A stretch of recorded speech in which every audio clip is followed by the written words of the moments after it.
Hi guys, it's Luetin here, and I'm here with my first video really about Rush Epicenter. I've done a little short review as well, but this is the first kind of breakdown of the whole round. I should say as well that just before anything happens, the first 2 minutes here, there was a little glitch with the HD PVR. I said the other day this can happen sometimes, so it glitches out slightly, it throws the audio sync out, so I'm going to turn the volume down here on this first section, just lower, just so it doesn't distract too much. Anyway, getting around to the first part. So basically this one, Epicenter, it's amazing, this map, it's so good really. It's got to be pretty much the best map I think of the whole DLC, as people already knew really. And there was the little glitch, you see it just catches you for half a second. This route in here, the attackers have got two main routes, here and at the bottom of the road. Now coming up here is a horrific bottleneck, so often people figure out very quickly it's a bit of a death trap. You can actually come between those buildings to there as well, halfway down here, so you've got three main routes. Now you can see what they've done is they've come down the bottom and they're trying to push up to the top here. Didn't do a particularly good job of holding them off there, but we do later on. Now they also have a little armoured car which they can bring in around, and they can actually bring that round into the BM com. Now the BM com is situated here. It's like this big dugout foundation block down between these two buildings, and down in there is a huge construction area. You've got lots of scaffolding, gantries, loads of different positions that you can cover things from. But actually, for as complicated as it is, there's lots of small pieces of scenery, but the layout is quite small. Also, we see, not on this map I think, but on another one, we may be on this one, we'll see, but there is actually like an internal stairway that you can go from A down to that AM-com area there. The AM-com is actually situated in a little tunnel that you can go from here, B to my left here, you can run a tunnel just over here, it goes all the way through up to A. So coming from two different directions, you basically can sweep around one way or the other. If you had a very clever attacking team using a lot of smoke, firepower, you could actually act as a pincer movement, come around here and the other way. Now we see they've already taken A while we were busy trying to get the pressure on to take B there, but my guys were actually shouting out, oh, we actually caught B, because they didn't think it was going to get diffused, and I managed to get the diffuse there on that one.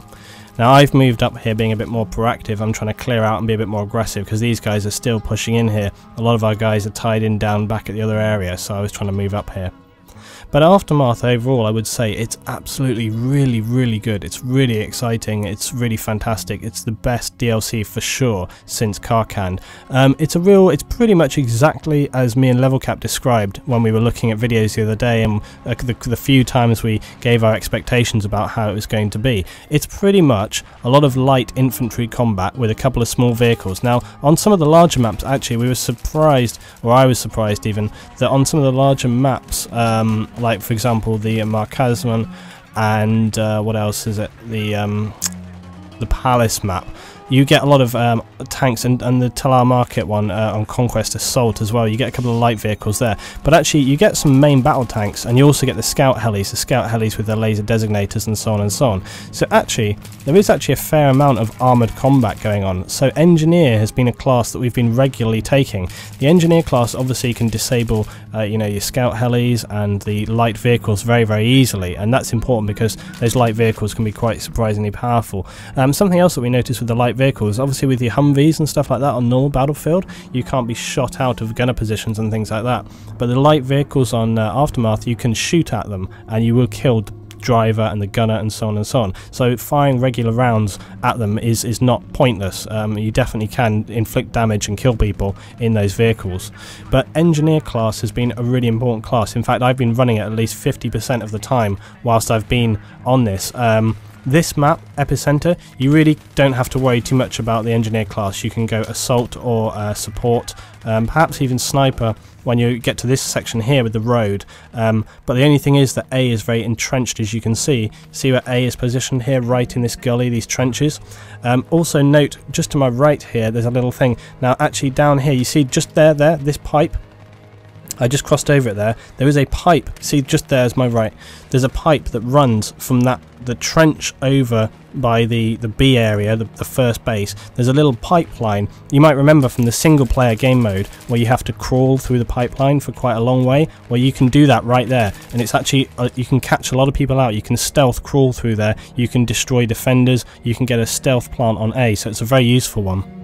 Now you're going to learn your own positions and everything like that as you work through the map, and in a gameplay like this it's going to be very difficult for me to point out, but tomorrow I'll be doing a breakdown of each map and looking at the different areas, locations and so on and so on. I'll have to run through those as quick as possible because I don't want each round to be like an hour long when I do those breakdowns. Now you can see that we lost A there. There wasn't too much I could do about it. What I was doing was I was trying to stop these guys pushing down the road here. And just to bring in a little bit of tactical stuff here, this is something that you can see there's a whole squad here pushing down the left. But look at where my team are. They're positioned way back. They're right back by the MCOM. And this is something I keep saying and I've said for a long time. If you're defending, you need to be a little bit proactive. You need to have people up front. You can't sit behind the MCOM. Look where people are here. Look, look, look. See, 1, 2, 3, 4 on the left here, a couple of people actually on the MCOM and one on the right, only one guy forward. Now, you could probably do it the other way round. I would say you only want to have maybe 1 to 2, 3 at the most, people actually back near the MCOM. Everyone else wants to be up here where I was trying to get to there. This corner here or further up the road. Be aware though, straight opposite our position here across the main highway that's been destroyed, there is a stairwell which you can come down on. You can get down on there, and I will show that on an attacking round. We use that to our advantage. So now talking about Aftermath overall and how has it been for so far, well, you know, it's been really amazing. I had some absolute frustration. You guys know I've had some mild ISP problems lately with my connection and stuff like that. Oh my god, it was just a nightmare for me because I was trying to get these recordings, I wanted to get good footage so I can post up for you, and of course what happens, I get a bit of lag. Oh look at this, we're just pointing out the tunnel. I remember that this goes catastrophically wrong for me, I must say, because I was not expecting this and I had ample opportunity. Here we go. Oh! He was just a bit quicker on the recoil there. Recoil, aim I should say. Oh well. Anyway, that's the tunnel right there. So you can see that it's very useful. Now A has already been destroyed, but it's still a good little way to get in here because right above where that guy is quite a bottleneck and you can really shoot down through there. So that will provide you another opportunity to move around. Now you can see the main highway here is very, there's a lot of things you can hide behind, like this little car here. There's a lot of destruction. So with a bit of smoke you can push quite easily down here. Just dropping a grenade over there as well. And I'm using some smoke and so on to push up. You can see Raven here, Raven my teammate on the enemy team. And Raven was doing us a lot of damage throughout this games tonight because he's quite a good player. Oh, nice little recoil, fast turnaround there. Now I'm playing kind of more aggressively than you might see me normally because at the moment there's a lot of my teammates back there, so there's no point me being back there, so I've been pushing up, being a bit more aggressive, trying to get into them, trying to take them down and generally cause some problems. Come on, res! Okay, there we go.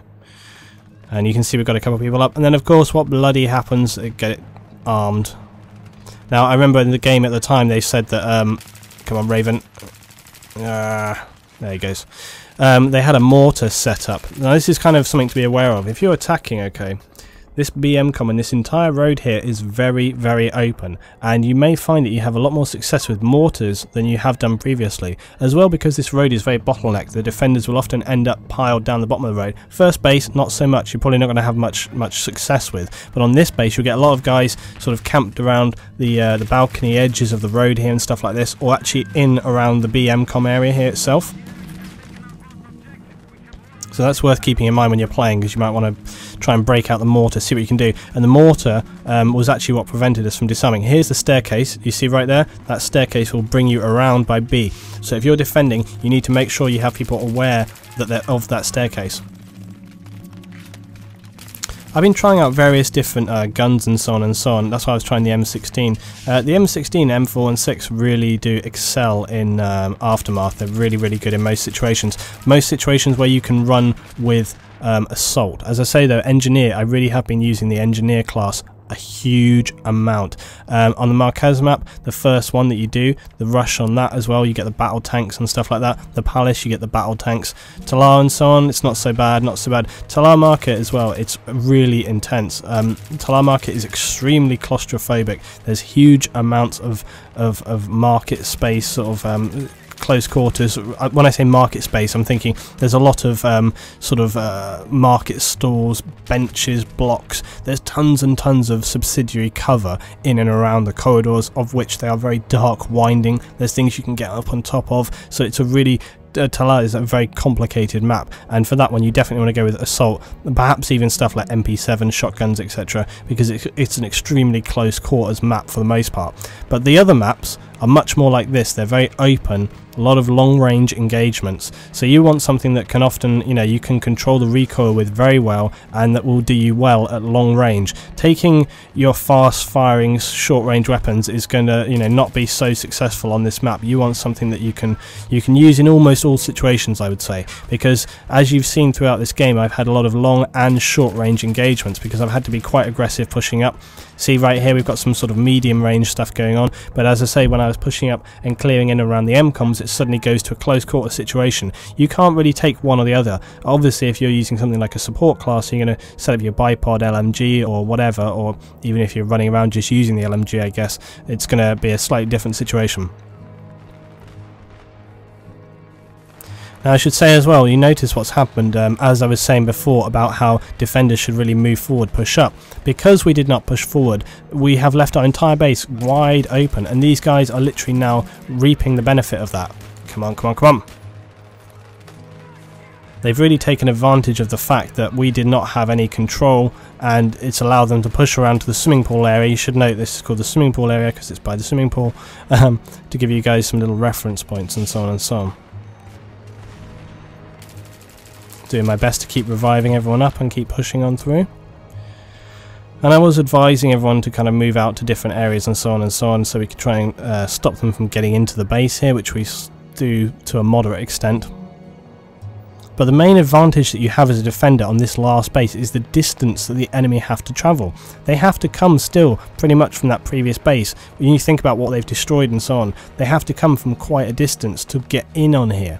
So controlling this area here where I am, okay, this road, if you can set up by this car here, you can control these guys coming down here, entering here. Now to the right here as we go in, behind me, that is the entry point to the A MCOM, okay? The B MCOM you go around by the swimming pool. The A MCOM you can go all the way around, but you can also go in where I was, just literally here, and you can see now the enemies moving in around to go to this area. That's why it's important to control that area. And you can see a lot of our guys still, we've got about 4, 5, 6 guys all around the pool area. They're not up on that front line. And you can see here this corridor is an internal area which goes through to this market area, which goes around to, this will take us back out onto the road here to the right, and then in around to A. So take note. That's often where you can spawn. From where I spawn there, you can also go around to the swimming pool area.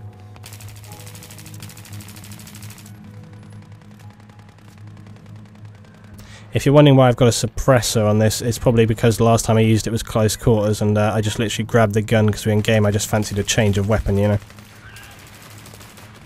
And I have to say, it handled pretty well, as you would expect, because it's the M16, so didn't do me too badly, you know. Anyway, so coming up towards the end of this round, and so this has been Epicenter. It's a huge, grand scale map. It's absolutely awesome. Overall, Aftermath, once my internet lag fixed itself, I was getting on really well. And also, I know everyone wants to know about the input lag. I have to say, I can't even tell any different. Honest, you know, a lot of my guys that I was speaking to today said it was worse. So honestly, I wouldn't like to say one way or the other whether it's better. I think it's best to judge for yourself. Personally, I've never found it's like a major problem. I really haven't. People complain about it. I probably just, you know, you get as much normal lag as you would input lag, I swear. And so for me, it's not really made a massive difference at all, to be honest. When things have been running well, it's been fine tonight. So, but you know, I wouldn't sort of say suddenly, my God, I've noticed a huge difference in the gameplay. Not at all. So. Anyway, so that's been this one. You might notice that these are a bit rougher. I'm a bit tired. I mean, I've been playing a lot of games and been doing a lot today. So yeah, I've got some more stuff coming up very soon. Tomorrow we'll be having the full map breakdowns, as I say, so be sure to come and check those out. And what we'll do is I'll go into private round, I will walk around the map and I'll live comm around the map, showing you all the different positions much more carefully, slowly, explain the map, explain what's good, what's bad, what you need to watch out for, what classes you might want to take, and we'll try and have a look at those best as possible. I'll also though try and keep it kind of, you know, I don't want to make each video an hour because I could spend so much time talking about each map, so I will try and keep them more concise. I'll try and keep them to sort of 15-20 minutes each if possible. and even then at a push it's going to be tricky for me to get those uploaded because of the export times. That's the problem. It doesn't take me too long to actually make the videos, but the export time is the thing that really kills me. Once I've completed the video, I have to export it before I can upload it. That's the thing that takes the time. Once you've exported it, it can really take a while. So I will be uploading those throughout tomorrow as best that I can do, but bear in mind it'll be a rolling thing throughout the day. Thanks for watching, hope you've enjoyed. Much more Aftermath content. I'm going to continue to break it down as we head towards the weekend, and I'm sure that you guys are very, very much looking forward to getting this. I can't tell you how good the servers are, the maps are so far. It's really one to look forward to. It's really, really, really good.